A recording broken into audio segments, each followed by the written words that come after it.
Hello,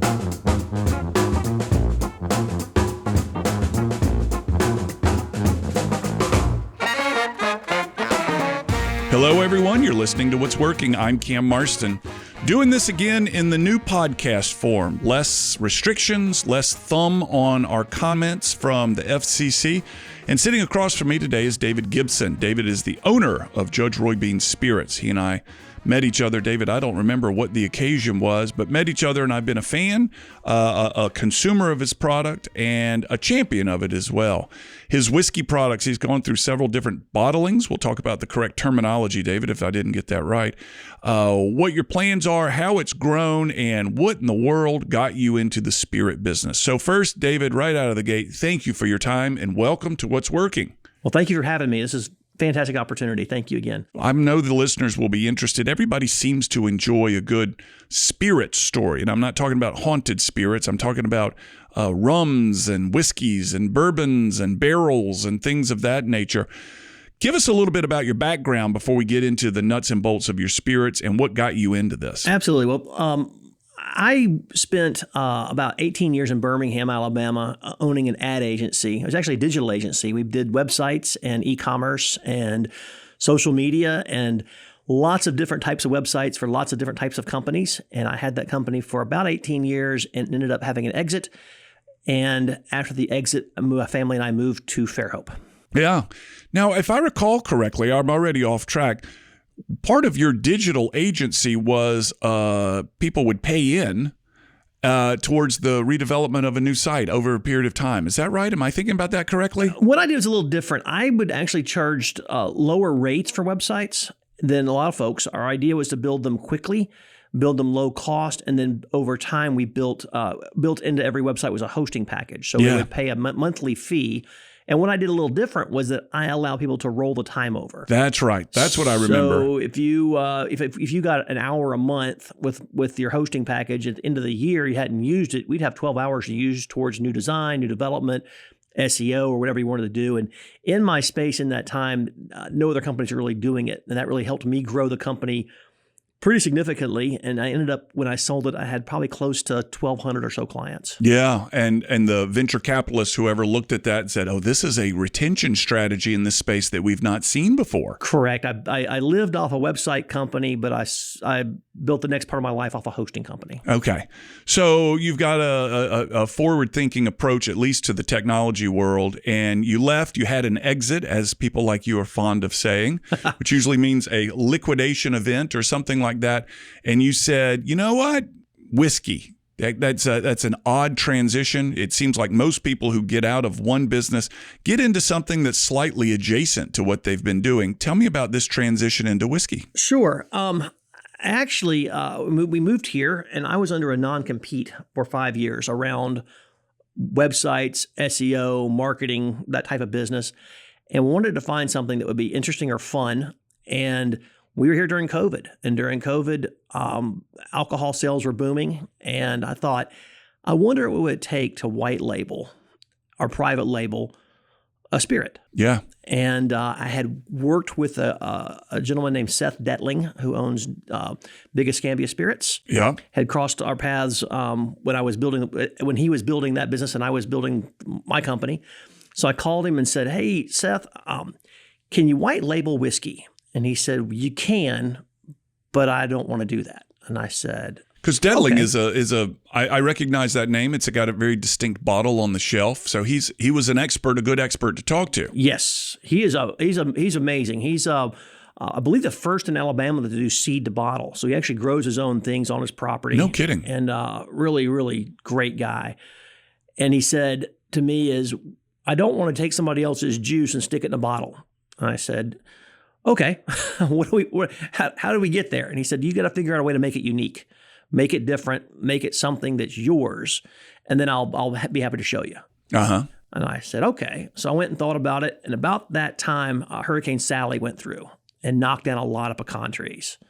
So I had this idea, called Seth back and said, what if we did charred and toasted pecan wood in the barrel, like the staves that Maker's Mark does of the different types of wood, but we use pecan wood because it's local to the area. It's lots of it right now on the ground. And it would be something unique. And he said, okay, we got some sample whiskey. And we began experimenting with the amount of char you put on the wood. I didn't know that was a thing. The amount of actual wood.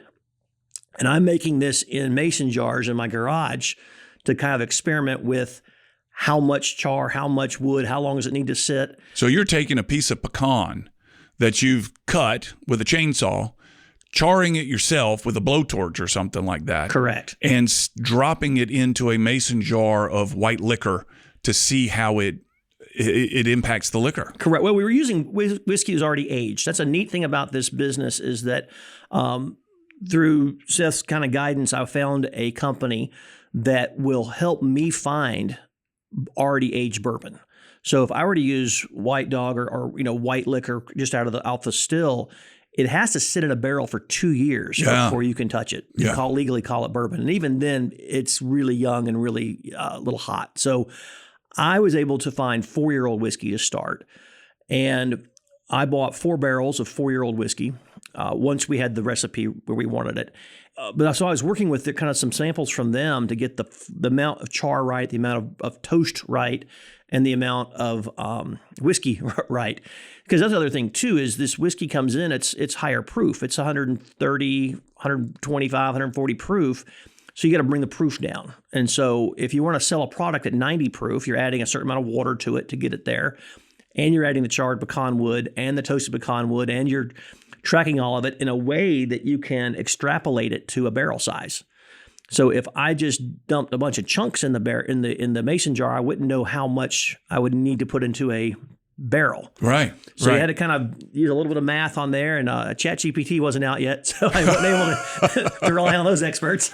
So we were doing all the math by hand and spreadsheets and a lot of guessing, but ended up with a really, I think, a workable product. So you bought 4 barrels. Did they literally come in a oaken barrel? Yes. It's kind of a funny story. I had built websites for an event in Birmingham called Bourbon Ham, which was a big whiskey drinking, tasting event, kind of like Bourbon on the Bay does here. Yeah. And had built websites for that event, and I got to know the people at the state of Alabama who were in charge of the bourbon. And I called them and I said, hey, I'm down at Fairhope now. I have this idea for a bourbon. If I, what do I got to do to get it into the stores? And I knew nothing about this industry. Yeah. And the guy said, well, you got to get it approved by the state. I said, okay. How do you do that? He said, well, I do that. So if once you get it, let me know. And I, based on the idea, we'll try it in the store south of I-10. So I hung up the phone, got my 4 barrels in, and yes, it literally comes on a pallet with 4 barrels, and they're wooden barrels and they're aged. And they're labeled, and they come to the warehouse, and we take called the bung hole off. We add our charred and toasted pecan wood to the barrel at the precise proportions that you've learned. At the right ratio, and it then sits. We let it age about 90 days minimum. If it goes too long, it takes on a little. It gets a little. It tastes a little too acidic. So 90 days to about 120 days is optimum. Things do work a little better when it's summertime because the wood expands because of the heat. Wintertime, wood contracts, and so it doesn't get into the chips as good. What we found is that the amount of chips we were putting in was a lot of surface area for the bourbon to interact with. So we're getting a little bit more taste and more flavor off of that than you would off of just the inside of the barrel, which I think gives it the product a little bit more deeper flavor. It does taste a little smoky. People who are used to grilling with pecan wood for barbecue competitions absolutely can recognize the smell. Yeah. But it doesn't taste like pecan. It's not a pecan flavored product any more than bourbon is an acorn flavored product. That's a good point. Yeah. So it's just a wood finish, which I hit that at the right time. A lot of companies were doing wood finishes. A lot of toasted finishes. So it kind of is more of a common practice than it was years and years ago. So it comes in barrels. It sits for about 90 days. And then when it's the right day and the moon's aligning and all those things are where we want it. That's right. We bottle it. And that's a fun process, but I literally take it out of the barrels and run it through some filters to get all the little particulates out of it. And you weigh it. It's their term they use, and that tells us what the proof is. Yeah. And that tells us how much water to add. to get it to the right proof. So kind of back to my story about the folks in the state, I hung up the phone with them and got my barrels in, got it all bottled up. I called him and said, okay, I've got it ready. And his literally words to me were, "You were serious about that?"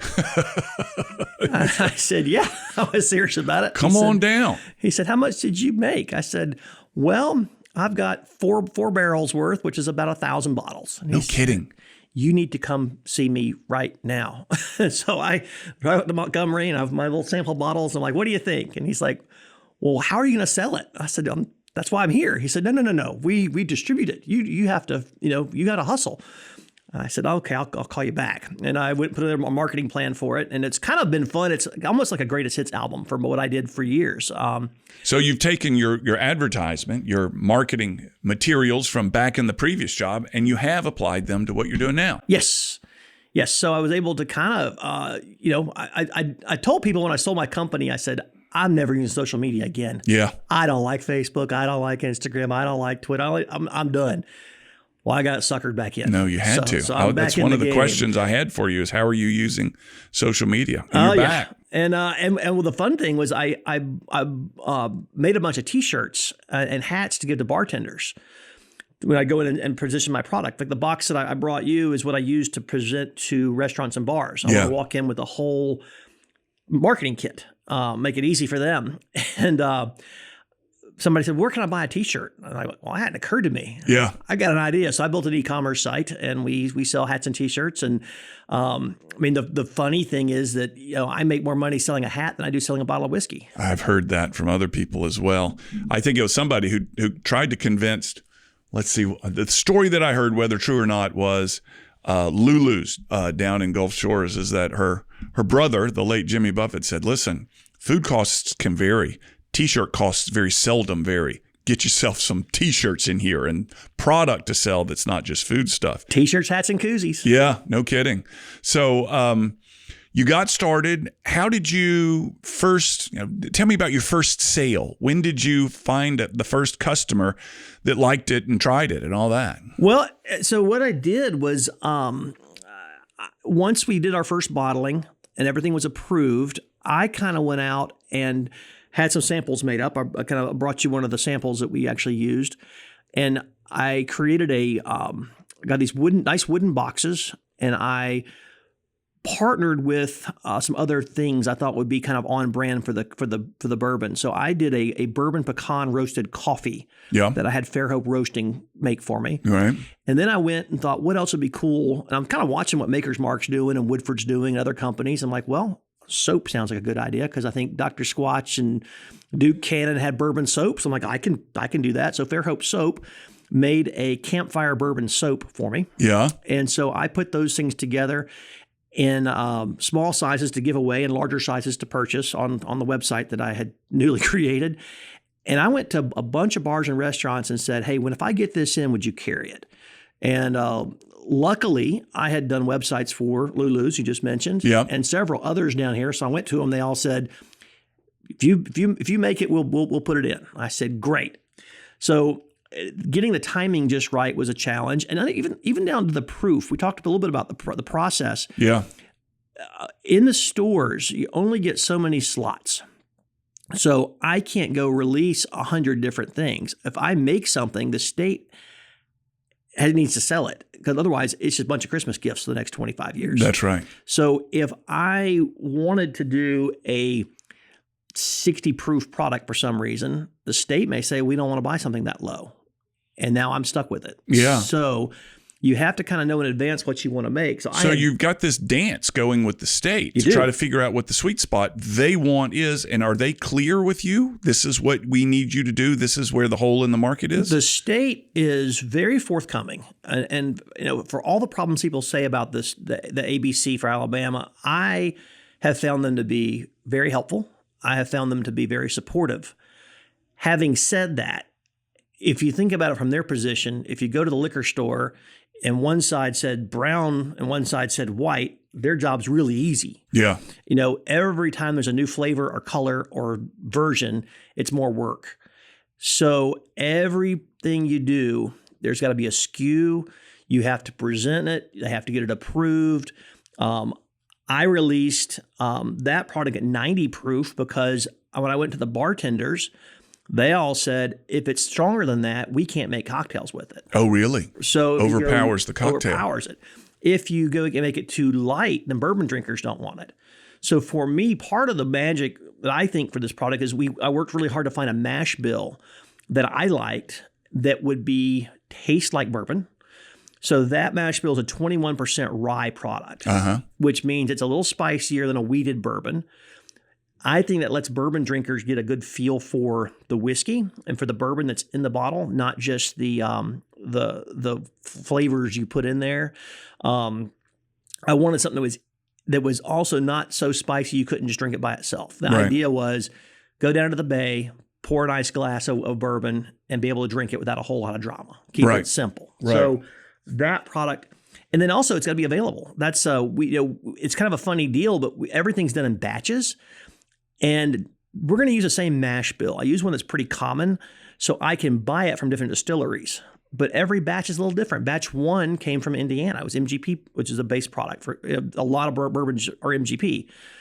Batch 2, I use another bourbon we can't disclose out of Kentucky, a well-named bourbon. Someone we would recognize, likely. Yes. And then batch 3 came from Texas, of all places. Now, are you shopping around, seeing who's given the best price for a barrel of your mash bill? Correct. So the more friends you make in this business, the more options you have.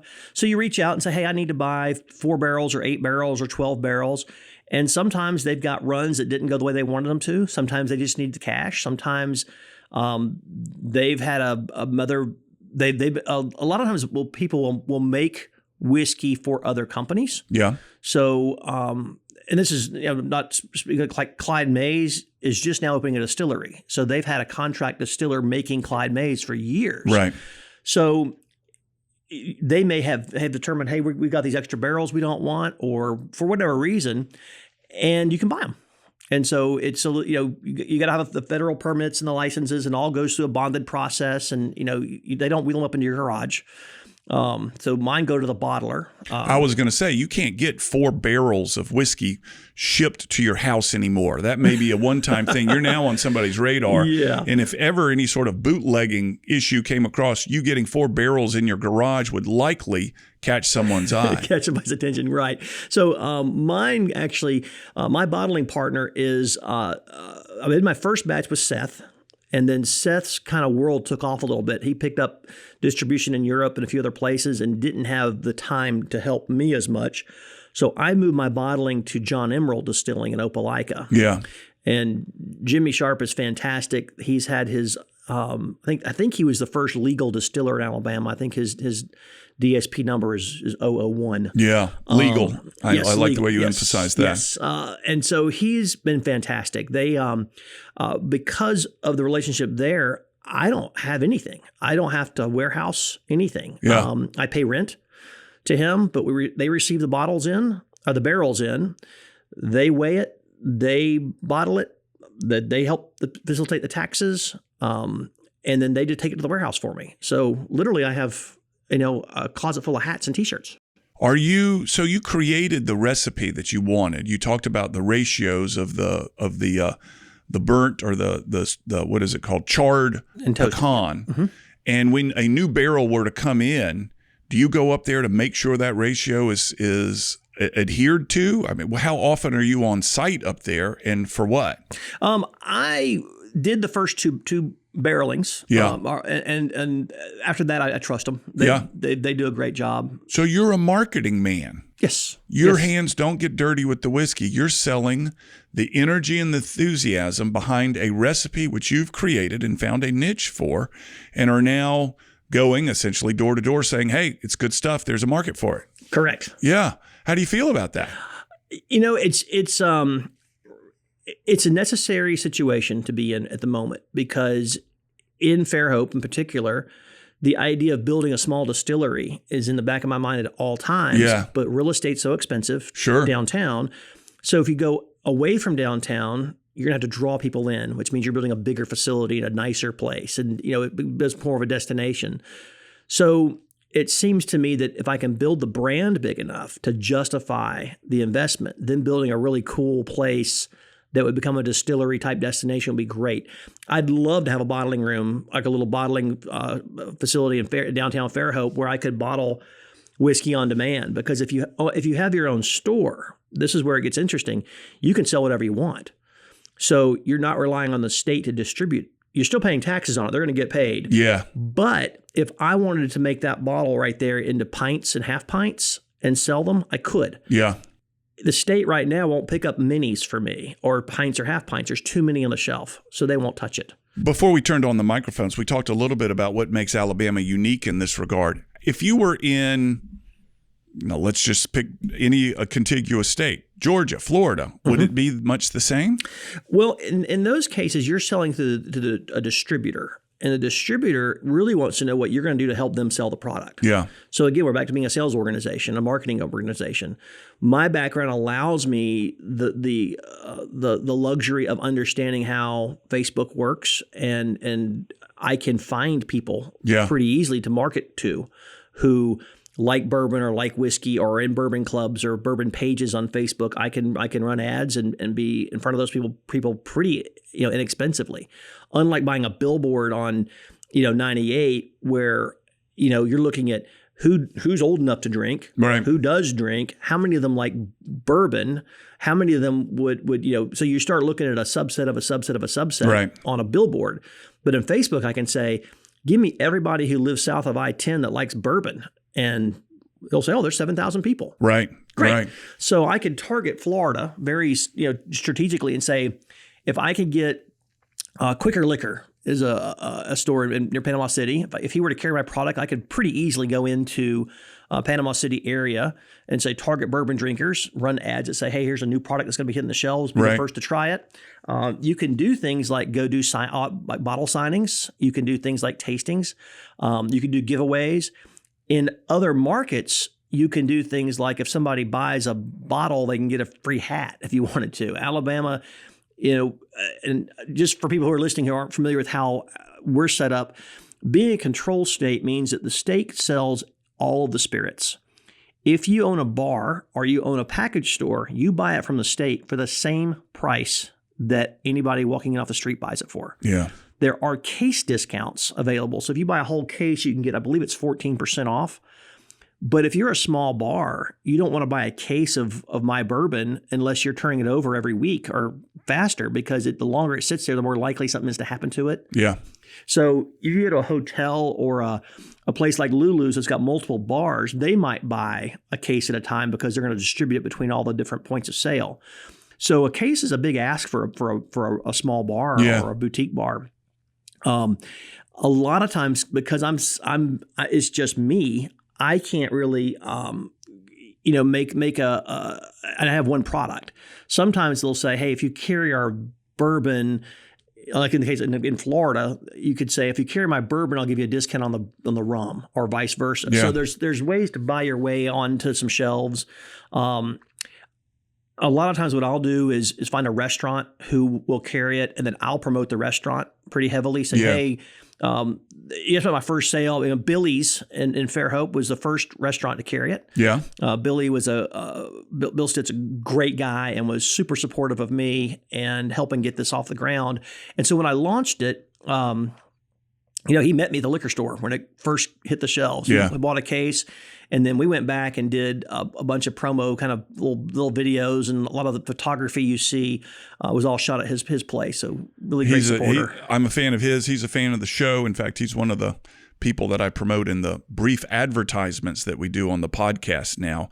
And in fact, let's run one now. Hey, everybody. Now would be a good time to acknowledge some of those advertisers that have been with me for so long. And I want to focus right now on Billy's Bacon and Billy Stitt. And I'll give you an idea of what it is that I'm doing, and perhaps you could use the same. I have clients from all over the country, and whenever I finished an engagement with those clients, I reach out to Billy and give them that client's address. He puts 1 pound of bacon in an envelope, puts some gel packs in there to keep it cold, and sends that bacon to those clients. They get it, There's a note in there from me, which I've printed and sent a bunch of to Billy, and those clients absolutely love it. It's a wonderful gift from our part of the country, at least here down in South Alabama, that those clients truly appreciate. And I said, Billy, is this something that you can do for others as well? He said, absolutely. So if you have clients from across the country and you want to thank them in some way with something that's kind of unique, everybody loves those apples they get this type of year, but this is really something different. Thank them with something that's truly unique. Reach out to Billy, allow him to keep a hold of your credit card number, and as you need things sent, you just send him an email and say, hey, send a pound of bacon to this guy, or whatever it may be, and send him the address. He can get a pound of bacon anywhere in the continental U.S. for under $20, and it will arrive good and ready to go, not spoiled or anything like that. And again, it's a wonderful client gift that my clients have responded to say, hey, Cam, this is unique, and by the way, it's a delicious product. Billy'sBacon.com. There you can find Billy's email address and reach out to him and say, hey, I know what Cam Marston's doing for his clients, and I'd like to do something similar. He'll get you all set up. And again, very easy, very turnkey, and most importantly, really special for those clients. Give it some thought. Billy'sBacon.com. All right, we're back. Let's talk about the niche that your bottle, your product fills. Okay. Let's talk about because flavored bourbon. I did my new best friend is ChatGPT, and I ran some things about what's going on out there. Flavored whiskeys. There's a growing interest in flavored whiskeys. Major companies investing in this segment to attract new customers.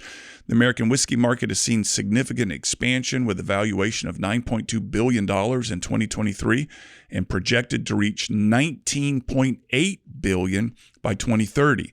And I want you just to have one of those 19 billion. I think that's a reasonable request for you. Yeah. So it's growing rapidly. Tell me about the niche that your product fills. So kind of the thing that I watch is people really like experiences. It's not about products anymore. It's finding that something that's unique, that's different.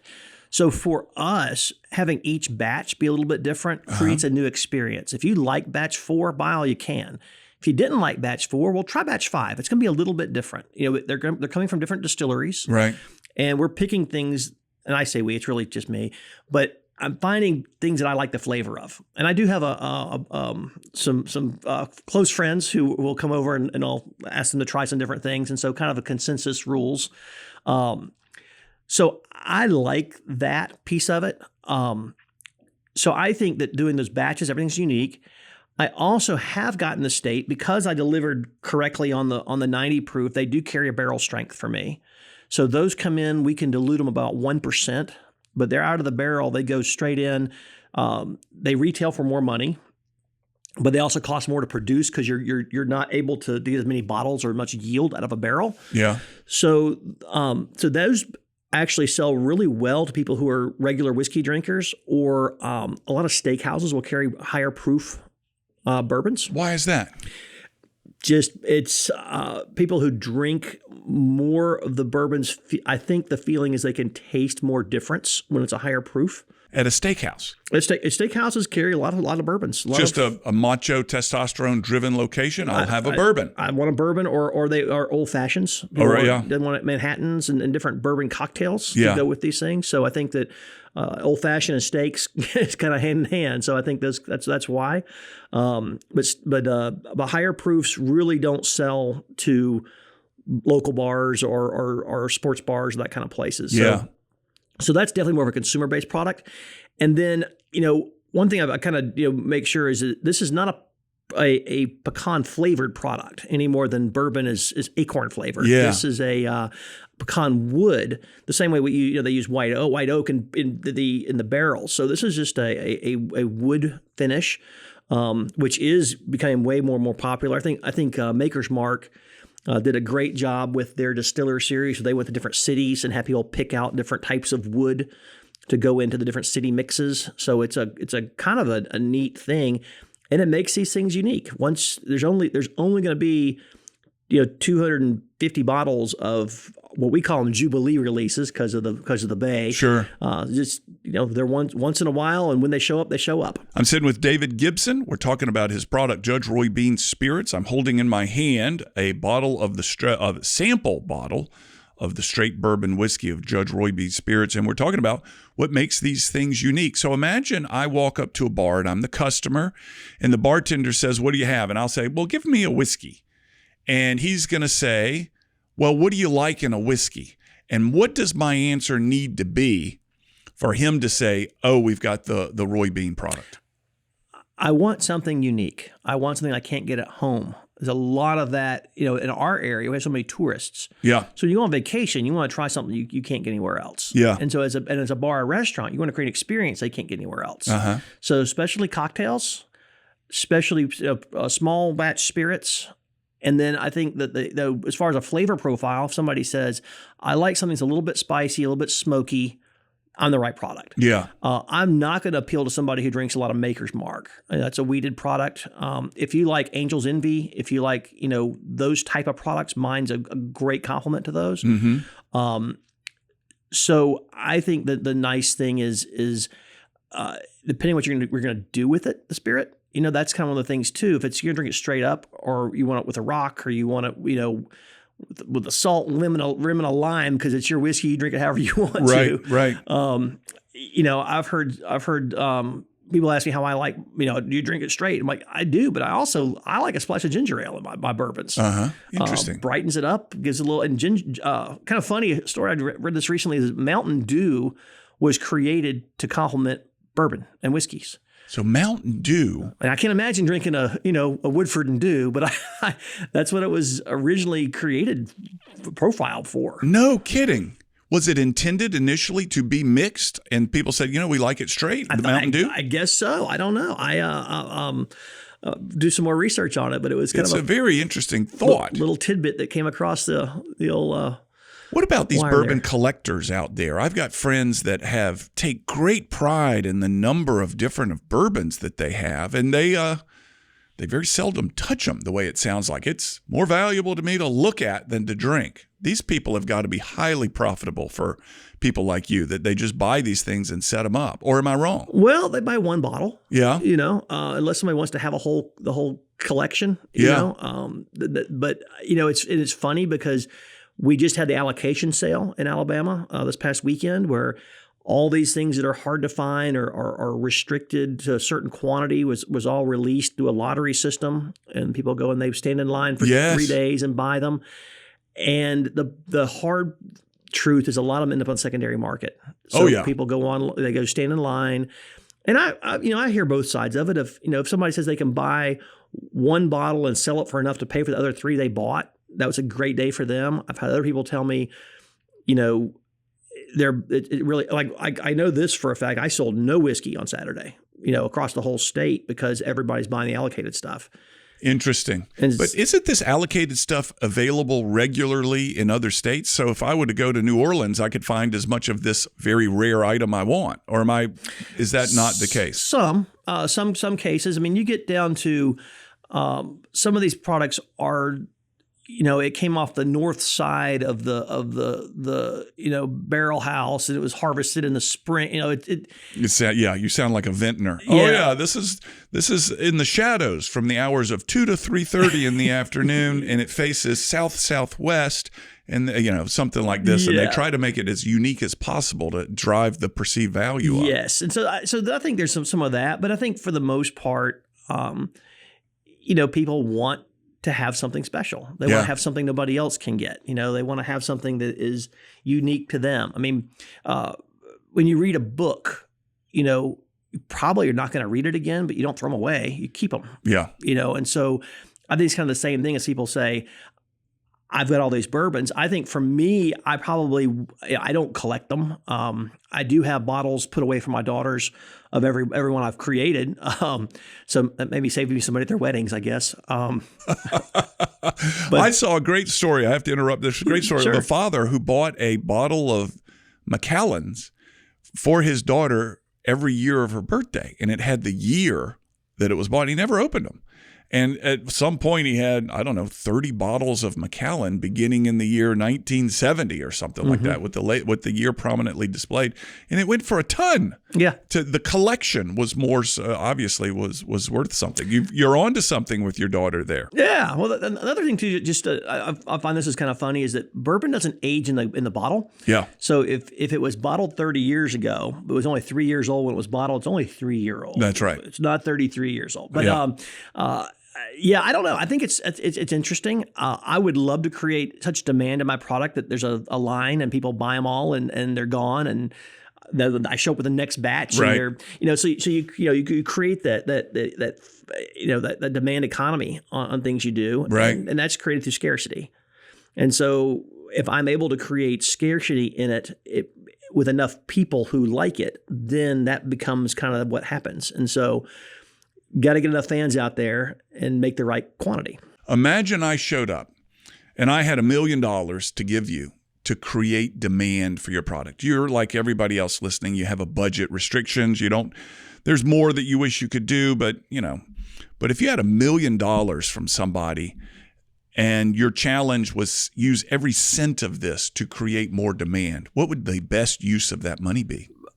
In attracting and selecting distributors across other states that can get your product on shelves is the first piece of that. And the second piece is use it to secure a celebrity.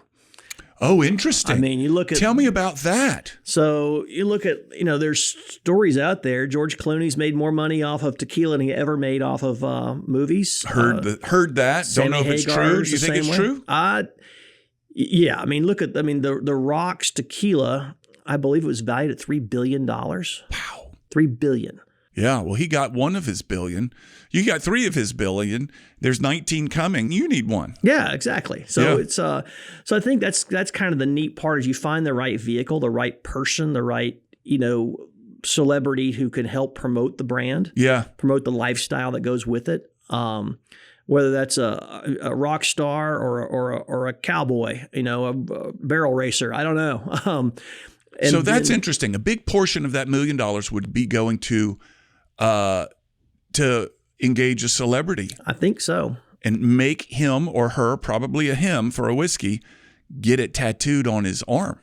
Exactly. Right. Something. I think I think it's a better use of money than people believe. Yeah. With so many influencers and things out there. And the crazy thing is, these products are good. I mean, I thought when I saw The Rock was doing tequila, I thought it's going to be expensive, the same way George Clooney's is expensive. Then I went and saw it on the shelf. I'm like, it's not that expensive. I thought, well, it's probably terrible. I'm like, buy a bottle and see how terrible it is. Yeah, feel good about yourself. This is actually pretty good stuff. So, yeah. I think that's kind of one of the neat things. If you can find the right person, at the right time. I mean, Jimmy Buffett had his own tequilas and rums. Kenny Chesney's got rum. And those are sold underneath their brands, whereas the Rock's tequilas, I think it's Tremana. Doesn't have his name on it. He's just the spokesperson and receives a big, check from it. I built websites for Radio Margaritaville back in my earlier days, and I watched, kind of how Jimmy does licensing, and I'm like, that's really the neat thing too. So my thought with the soap and the coffee is, I'm making those right now, but if somebody came to me and said, "Hey, Dave, we really like this coffee," I'd license the name out tomorrow for them to do the coffee. And the same thing with the soap. I don't know if Dr. Squatch is looking for a new bourbon brand, but I think they're partnered with Buffalo Trace, so probably not. Yeah, we're going to take a little break right now to hear from our sponsors. This is Cam Marston. Poor communication is costing your business, and it's because many leaders don't have the skills to communicate well. Productivity's sinking and you're losing sales. Teams are frustrated. So I created the Generational Insights Communications Academy to train leaders to communicate effectively with anyone in any situation. Fix communication breakdowns, build the company you deserve. Enroll your leaders today at cammarston.com/GICA. So that's interesting. What celebrity I bet you've thought about it. This is like something you lay in bed early in the morning and think, if I had my choice of celebrity, who would best embody this bourbon? Would it be who would it be? I'm trying to think through it for you, and I'm answering my own question. The biggest knee-jerk reaction for me right now is Zach Brown. I mean, Yeah. I just like what he does. Not sure he wouldn't do rum instead. I think some of these guys have tried bourbons. I think he may have had a distillery Yeah. at one point. And that's the thing too, is owning a distillery and owning a brand are very different. When you own a distillery, you've got the public to deal with, you've got food, you've got bathrooms to clean, you've got bars to manage, you've got employees to oversee. When you have a brand, you don't have that. You have, marketing to deal with, but you're not having to run. You're not a brick and managing. mortar. Correct. Yeah. So, and I think a lot of those when you enter a brick and mortar into the equation, the math changes. Yeah, I bet it does. Drastically. Yeah. So if I looked at how many bottles of bourbon I'd have to sell in a week to pay rent in Fairhope, I can't do it. I can't get there. So let's go back to the celebrity thing. You need distribution before you need the celebrity, or would the celebrity drive distribution? Chicken and the egg right there. Really? I think it really is. I mean, if you find, look at locally, like a guy like Will Kimbrough would be, really, really neat to work with. Yeah.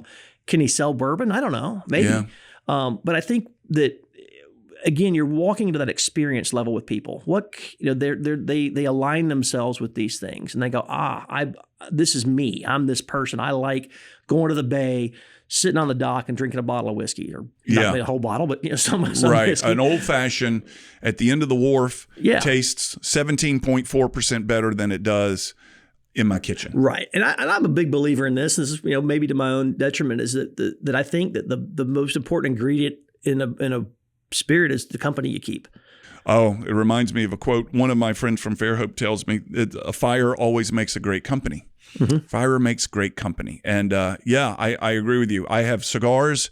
I very seldom smoke them alone. Yeah. It's the company they keep it. And we'll talk about the quality of the cigar, but it wouldn't be lit if I weren't sitting with somebody. Well, and when it comes to the bourbons, I've always kind of wanted to do a challenge. What's funny is the water that's used is a big ingredient, because Kentucky. A lot of people think it's got to be from Kentucky to be called bourbon. That's not true. Yeah. But Kentucky bourbon is distinct because of the limestone water. And if I took my barrel strength whiskey and I put some of Fairhope's finest tap water into it and brought it down to 90 proof, and I did the same exercise with Kentucky limestone water, and the same exercise with some triple filtered distilled reverse osmosis spring whatever, right? They're all going to taste different. So the water does make a difference in what you're creating. So I think that's a piece, but watching kind of how people react to your product is fun. I like the power of suggestion is real. And when I do bourbon tastings, you can tell somebody, can you taste the hint of nutmeg on the back end? They'll go, why, yes, I can. Oh, yeah. I've been a part of those things. But you leave it to their own devices. Yeah. And some people are funny. They're like, ooh, that's not for me. And that's okay. I can't change it. That's one thing I've had to, in marketing, you want to please everybody. You're like, if you don't like this font, I'll change, this, I can't, what's in that bottle's in that bottle. Yeah. Nothing I can do to change or alter it. So I hope you love it, and I hope you want to buy more of it. Right, but you can lead them. I mean, the wines, the bourbons. When I was in Scotland, trying to learn how to taste whiskey, when they would tell me what I was tasting, it tastes like a butterfly wing beat on a Tuesday. I'm like, I taste that. It does taste like butterfly wings on a Tuesday. Yes, but you can lead the consumer to find those flavors. Mm-hmm.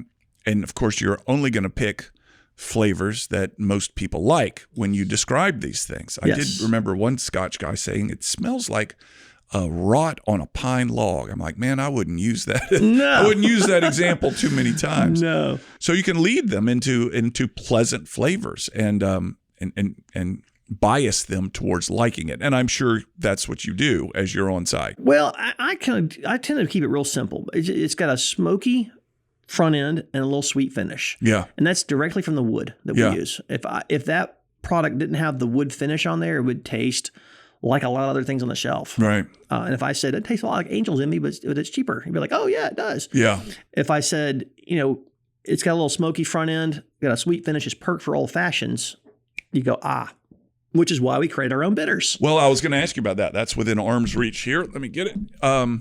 Satsuma bitters. Good Lord knows there are Satsumas all over this part of the country. Yes, so we just wanted something to make old fashions with that tied it back again to the area. So I had this idea to do some bitters. Met with a friend of mine who has a distillery in North Georgia, and we came up with a recipe, and we think it's fantastic. Yeah. But they're not available for sale right now. I've got to work with the try to bring them in as a food product, not as an alcohol product, so I can sell them in grocery stores, right, and on my website. So as of right now, if you find them, what I'm doing with them is giving them to all the bars and restaurants in town. Yeah, because it gives me great frontage on the bar top. Sure. And gives them, if you look at the side, there's a recipe for the Fairhope Old Fashioned. Which gives us a way to create something again unique and special that's local. Where you have distribution across the state now, if I saw that correctly. It initially was south of I-10. Correct. Now it's across the state. I saw on your website. Is there any part of the state that it's caught on that has surprised you in any way? It's really interesting. You end up with kind of fans or people who really like your product that will talk it up for you. So I've released a honey bourbon, and this is kind of a neat story. I had these guys from Robertsdale call me and say, "Hey, we want to get a barrel of whiskey." And I thought, "Great, I'll sell you a barrel of whiskey." You've made the right phone call. And they said, "Well, we don't need the whiskey. We just need the barrel." And I said, "What are you going to do with the barrel?" And they said, "We want to fill it full of honey, and then we want to sell bourbon barrel finished honey." And I said, "I'll tell you what, I'll give you the barrel. You come to Opelika, I'm going to drain the bourbon out. I put it into a container, gave them the barrel. They took the barrel to Robertsdale. They filled it full of honey. They let it sit for about 90 days, and then they sold bourbon barrel finished honey and brought me the barrel back. I backfilled the whiskey." No kidding. So now I have, I guess legally be a honey cask finished product, because it's no longer a bourbon barrel once the bourbon came out. Can't reuse them. So it's a honey cask finished product. So the honey cask is my old bourbon barrel that it doesn't seep into the wood. It just kind of coats it. Yeah, I can see it adhering to the wood. And so when you put the bourbon back in, it kind of all dissolves. It takes about 30 days to get all the good stuff in there. And we kind of jostle it around while it's doing that process. And we do one. This is the second year I've done it. I'm going to do one a year. And again, try to create that hard to find product. This is going to be it. Yeah. Delicious. So tell me the profile of this honey barrel, honey finished. Well, it's really cool. It's got a sweet finish, but it's not an overly sweet. It's real honey. So when you look at the bottle, if you look at the bottom, you'll see a little bit of sediment at the bottom. Yeah. You just shake it before you pour it, because it's real honey, not artificial flavor, no artificial colors like a lot of these brands use. You can get honey Wild Turkey and Jack Daniels, and I'm sure Crown Royal will make. They got. That's like Baskin Robbins over there these days. But, you're right. Apple flavored Crown Royal. I've seen that. Blackberry. And so unlike those products, this is truly it does have a taste, but adds a little bit of viscosity to it. It's thicker a little bit. But it's got just a nice, smoother, sweeter finish. Is it a straight drinking whiskey with the honey flavor, or can you make a double whammy old fashioned or something like that? Well, again, I think it's great with the rock and just a squeeze of lemon in there. Oh, interesting. It's a little different, kind of like Grandma's old cough remedy. Right. But I think it was really funny because to get that approved to the state, I told them, "Hey, I want to make a honey barrel." I'm like, "Well, we have to try it first." I'm like, "I'm not going to make it unless you agree to sell it." And they're like, "We're not going to agree to sell it unless you let us try it." Oh, man. So I went back to those guys. Catch-22. Yeah, I said, "Give me some of that honey."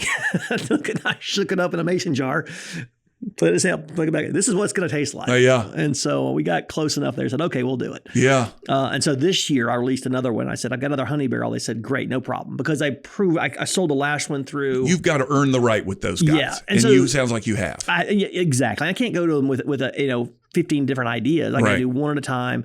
There's an expression in the industry called "own your backyard," and which means that my job is better right now spent trying to get every single bar, restaurant, package store south of I-10 to carry it. Mm-hmm. If I were to get into 50 different restaurants across the state of Alabama, that's not as valuable, big picture, as having huge penetration in one area. So that's what I kind of work on.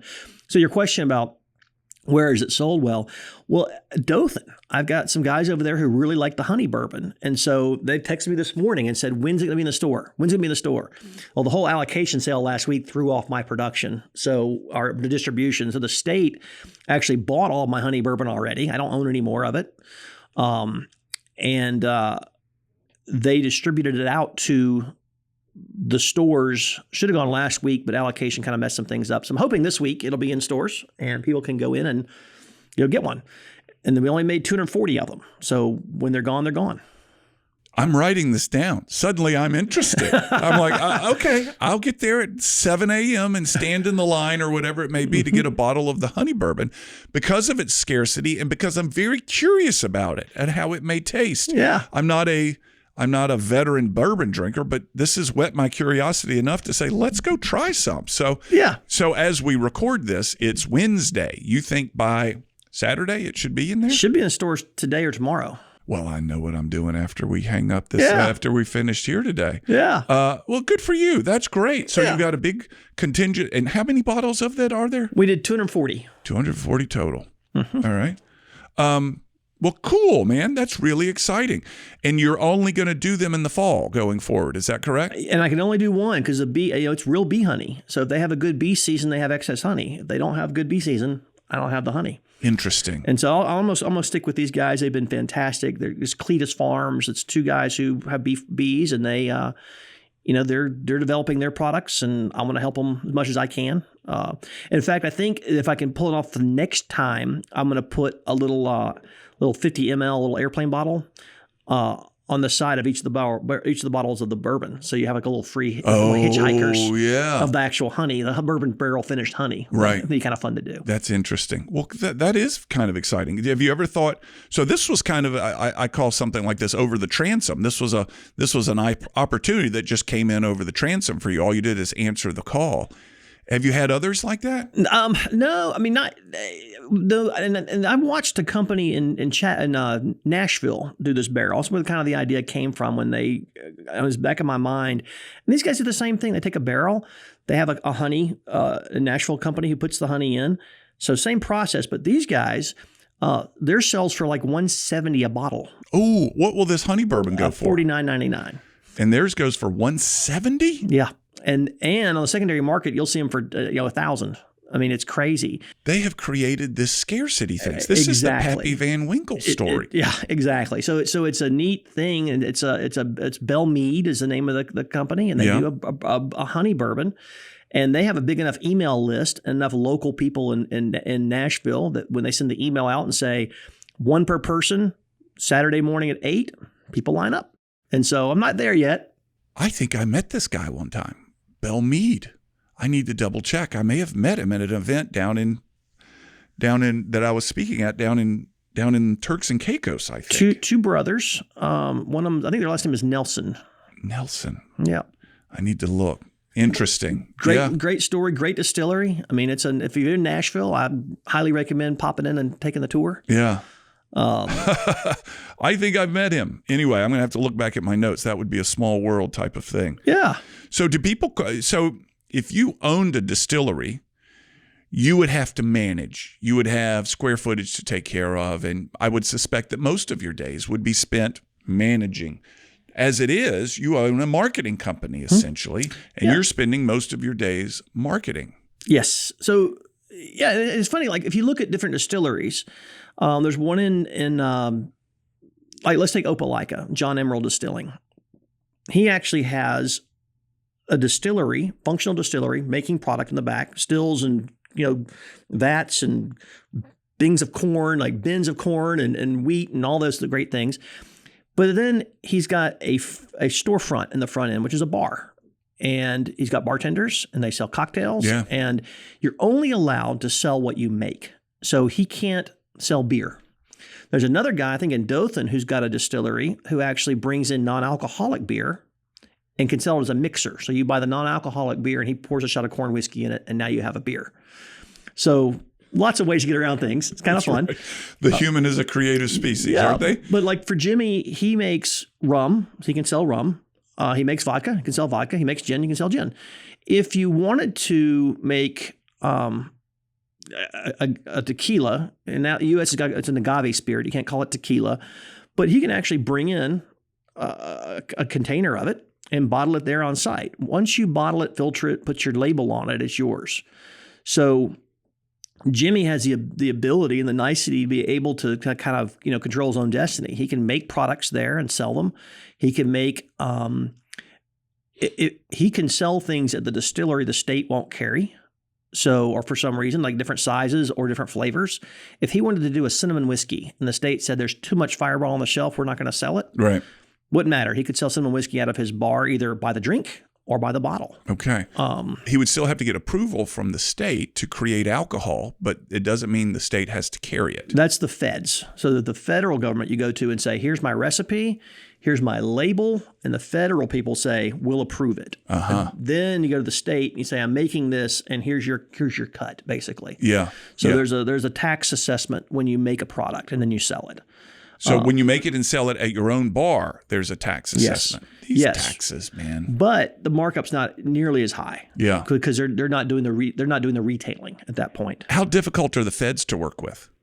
Great. It's easy. Really? Yeah, they've got a great online system. You submit things. Now it took me about 6 months to get the pecan wood approved, which was really challenging because at first they said, no, we don't understand this. We need an FDA code for pecan wood. And I'm like, there's not one. And they're like, well, then we can't approve it. I'm like, yeah, but here's 6 other bourbons that do it. And they're like, are you trying to rat them out? I'm like, nope.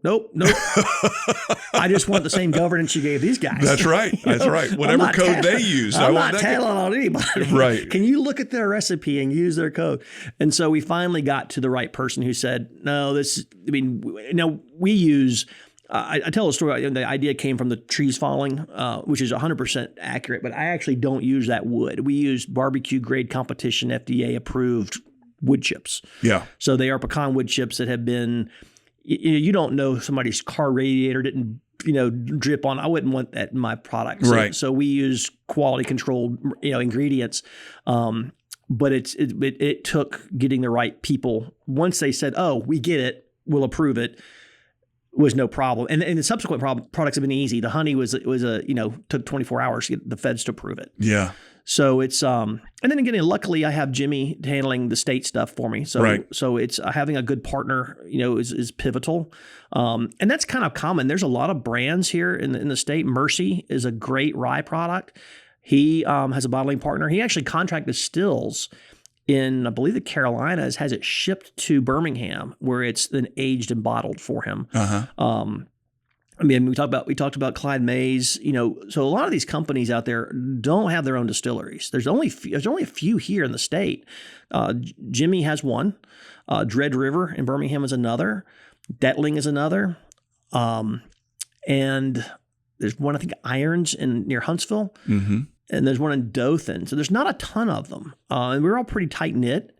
It's funny coming out of marketing and technology where everybody assumes everybody else is evil and dumb and wrong. This community is, a rising tide floats all ships type of a deal. And if I called Clyde Mays right now and said, hey, I need a pallet of glass, they'd give it to me. Yeah. If I called Seth and said, hey man, I need corks, he'd give them to me. Yeah. It's a very helpful market. If you're going into if I wanted to drive to Huntsville tomorrow and try to go peddle my wares to some package stores, I could call Seth or call Jimmy and they tell me exactly which stores to go see. It's the idea is we all win together. The rising tide raises all ships. Yeah. So how are your days spent as a marketer versus a distiller? You wake up in the morning and do what? Well, it's kind of funny. I'm trying to find more ways to keep myself busy. When I first started, a lot of my time was spent going to bars and restaurants in this area and saying, hey, my name's Dave and I have this product and I'd love for y'all to put on your shelves. And then following up with them because I give them the sample box. It's got the stuff in there. They can try it. Then I got follow up. Like, did you try it? Did you like it? Will you carry it? If they get it in, now my job becomes I'm promoter. So I'm going to go in there. I'm trying to get some pictures. I'm going to show them how to take some good pictures. That's been a lot of fun. And then I'm promoting them, hoping they promote me. And that was a lion's share of it. I probably walked into 150 places in person. Yeah. Just shake hands and kiss babies and all that stuff. Now I spend a little bit of time, about once a month, I'm looking at inventory sheets and seeing what's where. I really agonized over it when I first launched. Why is there only 6 bottles in the Huntsville store and there's 19 bottles in the Dothan store? And I don't worry about that as much now. I look at it more on a monthly basis. I'm checking website to sell hats and T-shirts, which is a lot of fun. And responding to email and social media posts and those kind of things is part of my day. And then right now, the next phase of success for me is to get in other states. So I am trying to find distributors in other states. I'm talking to distributors. I'm trying to do probably one or two calls a month with different distributors, trying to give them my pitch. Now, I don't know how they think. That's been probably the hardest thing for me is, I don't know this industry. So I'm having to figure out what gets them excited. What would make Greenlight want to carry my product in Texas? Yeah. What can I do for them to help them go, we'll take a chance on it. Right. Also right now trying to find an online distributor, which is interesting. There are companies now that can sell nationwide online. So getting one of those guys to carry my product. So I ship them 2 or 3 cases and get them to put it on their website. And then I've got to go out and help them sell it. Right. So those things are fun. And so working on trying to find those partnerships.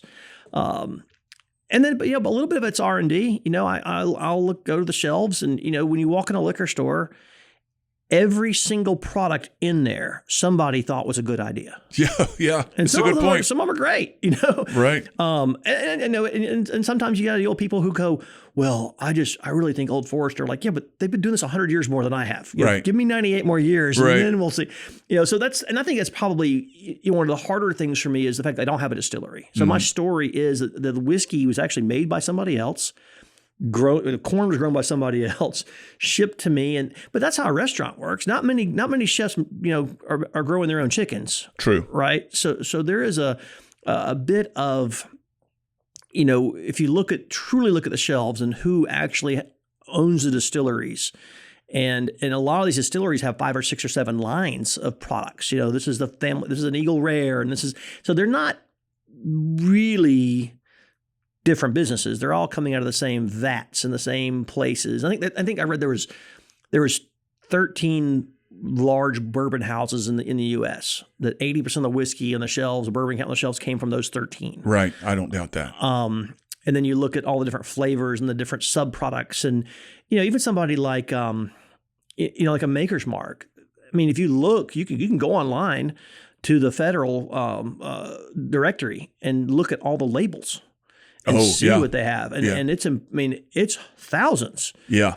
So the fun thing is you can change the front of your bottle, your graphics a little bit without having to get a federal approval. They approve certain parts of it. But if you were to change the story on the back, you don't have to get approval for that. If you change, the source of distillation or the age statement or those things, you do. Ingredients are one of the things they're really picky about, but there's a lot of flexibility in what you can do. If I wanted to do a Mardi Gras bottle, I could change the label to purple, and those becomes the Mardi Gras release. Right. Right. If I wanted to do add a rocker label at the bottom that said something about celebrating, our 3rd year in business, I could do that. Yeah. So there's some freedom and flexibility, but that's kind of the day-to-day for me is thinking about how can I get it into more hands? There's a liquid to lips is the phrase. People got to taste it. That's right. Before they buy it. So start bringing it to a close here. There are going to be people out there who have connections, who have contacts, who are listening to this. How do they find you? How can they reach out to you and say, hey, David, I happen to have an inside track with this celebrity. I mean, the red clay strays right now are taking off, and I have no idea who they are. I've seen them in the airport many times, and maybe they would be a great sponsor of a celebrity to pair with your bourbon. I mean, so somebody's out there with an idea for you. How do they follow up with you? The easiest thing is find me on Facebook. Yeah, I'm the only one who checks the messages. I'm the only one who mans a fort, so to speak. So just reach out to me through Facebook, or of course our website. I get all the form contacts through there, and absolutely would love feedback on what people think. They have any ideas for me, things I need to try or do. I am a student in this industry as much as I can be, and everything I've learned from others. So I don't mind passing that knowledge on. If somebody's got a question about how to start something like this or do their own thing, or they want to do a rum, then feel free to reach out. I'm happy to help and give you whatever guidance I can, because everything I knew was gifted to me. So, and I still love this story. You had guys call that wanted the barrel. They wanted to put honey in the barrel, and suddenly there was a deal. There was an opportunity created, which is the honey bourbon, which is now a limited run of stuff. There's got to be somebody out there considering the same, and that would be great. So The website is judgeroybeanspirits.com. This is David Gibson, and this is fascinating. David, thank you very much. I appreciate it. This has been very educational. Well, thank you so much. I really enjoyed talking to you. Yeah, it's very good. So, folks, this is What's Working. You'll have another episode in the coming days, or coming weeks, rather. Thank you very much. Reach out to me, Cam, C-A-M, at cammarston.com with comments, thoughts, ideas.